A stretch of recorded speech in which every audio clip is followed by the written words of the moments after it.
Hallo und Servus zusammen. Heute zeigen wir euch, wie unser Tourenwindschild an der BMW R1300 GS angebaut wird. Hier seht ihr den Lieferumfang und das benötigte Werkzeug. Zuerst wird das originale Windschild abgeschraubt.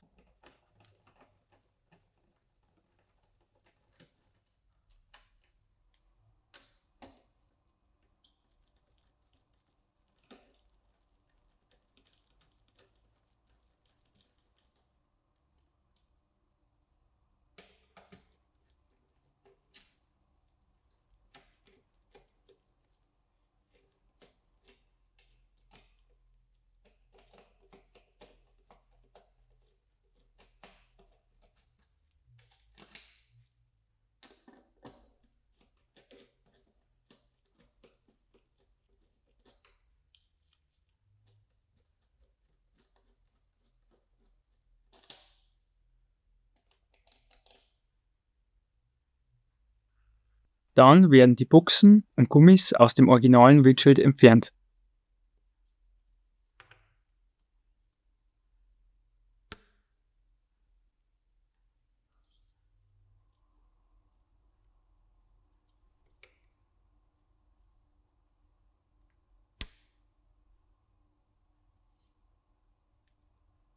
Diese werden dann im neuen Windschild wiederverwendet.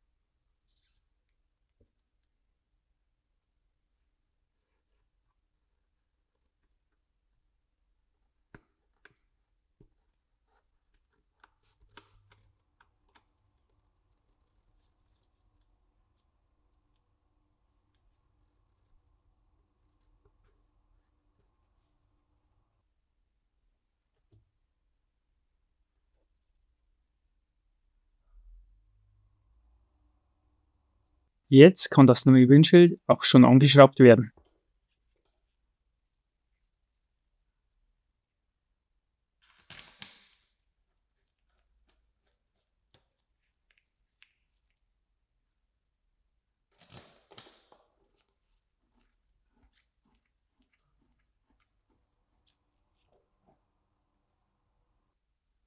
Wie immer werden alle Schrauben erst nur leicht eingedreht. Teilweise muss man zum Beispiel etwas auf das Windschild drücken, dass man die Schrauben leicht einsetzen kann. Erst zum Schluss werden dann alle Schrauben fest angezogen.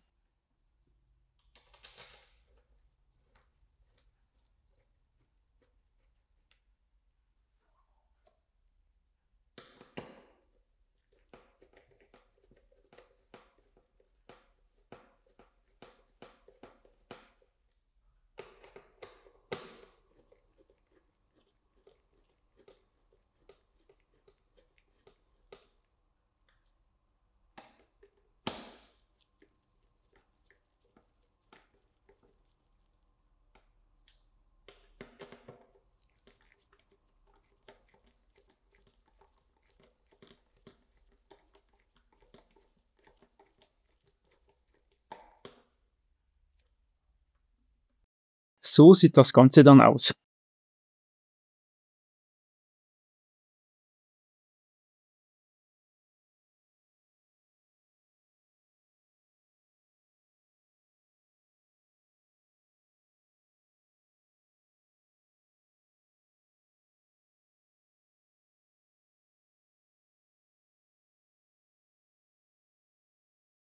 Das war's auch schon wieder für heute. Also Servus und bis zum nächsten Video.